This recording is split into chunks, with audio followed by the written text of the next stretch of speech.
पाकिस्तान में सिज खे गिरहण लगी वियो आहे। सिज खे सिधो संहुं न ॾिसण जी हिदायत भी कई वई आहे। माहिरनि पारां कराची, सखर ऐं फैसलाबाद में ऐं क्वेटा में बि सिज गिरहण थी वियो आहे। मुतासिर रिंग ऑफ फायर जो मंज़र जेको आहे पाकिस्तान में भी ॾिसी सघिजे थो। घणी ऊंधाई लाड़काने डिवीजन में ॿुधाई वई आहे। मुल्क जे मुख़्तलिफ़ इलाइक़नि में ॾींहुं शाम में तब्दील थी वेंदो। कराची में सिज गिरहण 12:36 ते ख़त्म थींदो। पाकिस्तान में सिज खे गिरहण लगी वियो आहे। सिज खे सिधो संहुं न ॾिसण जी हिदायत कई वई आहे। कराची, सखर, फैसलाबाद ऐं क्वेटा में सिज गिरहण शुरू थी वियो आहे। सिज खे ॾिसण सां अखियुनि जी रोशनी जेका आहे उहा मुतासिर थी सघे थी। रिंग ऑफ फायर जो मंज़र पाकिस्तान में भी ॾिसी सघिजे थो। मौसमियात खाते जो चवणु आहे त घणी ऊंधाई लाड़काने डिवीजन में थींदी। मुल्क जे मुख़्तलिफ़ इलाइक़नि में ॾींहुं शाम में तब्दील थी वेंदो। पाकिस्तान में सिज खे गिरहण लगी वियो आहे। सिज खे सिधो संहुं ॾिसण सां अखियुनि जी रोशनी मुतासिर थी सघे थी। कराची, सखर, फैसलाबाद ऐं क्वेटा में सिज खे गिरहण लगी वियो आहे। सिज खे ॾिसण सां अखियुनि जी रोशनी सख़्त मुतासिर थी सघे थी। रिंग ऑफ फायर जो मंज़र पाकिस्तान में भी ॾिसी सघिजे थो। मुल्क जे मुख़्तलिफ़ इलाइक़नि में ॾींहुं जेको आहे उहो शाम में तब्दील थी वेंदो। कराची में सिज गिरण जो वक़्तु 12:36 ते ख़त्म थी वेंदो।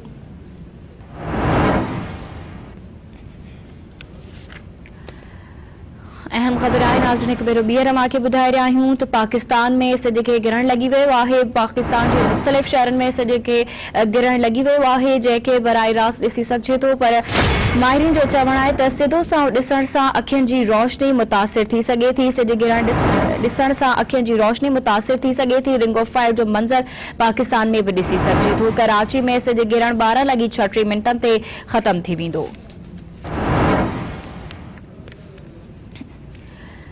अहम ख़बर मांखे हिकु भेरो ॿीहर ॿुधाईंदा हलूं नाज़रीन त पाकिस्तान में सिज खे गिरहण लगी वियो आहे। सिज खे सिधो संहुं न ॾिसण जी माहिरनि पारां हिदायत कई वई आहे। कराची, सखर, क्वेटा, फैसलाबाद में सिज खे गिरहण लगी वियो आहे। सिज खे ॾिसण सां अखियुनि जी रोशनी मुतासिर थी सघे थी। रिंग ऑफ फायर जो मंज़र पाकिस्तान में भी ॾिसी सघिजे थो। मौसमियात खाते जो चवणु आहे त घणी ऊंदाही लाड़काने डिवीजन में थींदी। मौसमियात खाते पारां मुख़्तलिफ़ इलाइक़नि में जेको ॾींहुं आहे उहो शाम में तब्दील थियण जी अॻकथी कई वई आहे। कराची में सिज गिरहण 12:36 ते ख़त्म थी वेंदो।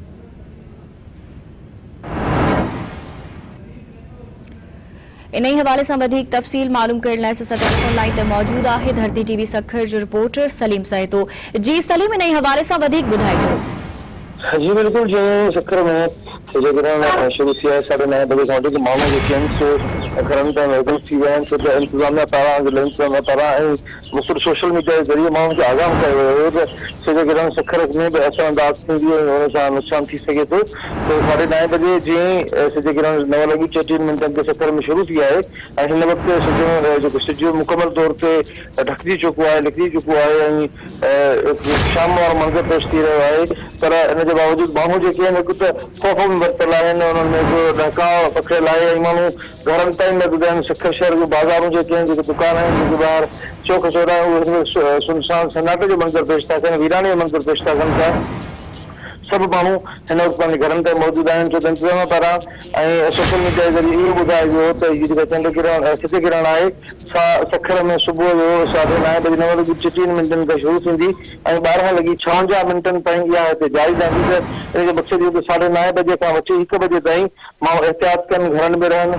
ख़ुसूसन जेको ॿार आहिनि, नंढा ॿार आहिनि जेके आहिनि, उहे उन्हनि खे घरनि में रहाए वञे, सिधे तरफ़ लेट वञे। त इहे जेके एहतियाती तदाबीरूं हुयूं इहे सोशल मीडिया जे ज़रिए माण्हुनि खे ॿुधायूं पियूं वञनि ऐं शहर में असां ॾिसूं था त माण्हुनि जे तरफ़ां इन ते अमल कयो पियो वञे। माण्हुनि जी वॾी तादाद जेका आहे सा पंहिंजे ॿारनि बच्चनि समेत घरनि में मौजूदु आहे, ॿाहिरि न पिया निकिरनि। ऐं हिन वक़्तु सिज गिरहण रुकी आहे, सिज मुकमल तौर ते ढकिजी चुको आहे। सखर शहर में शाम वारो मंज़र छाइजी चुको आहे। जी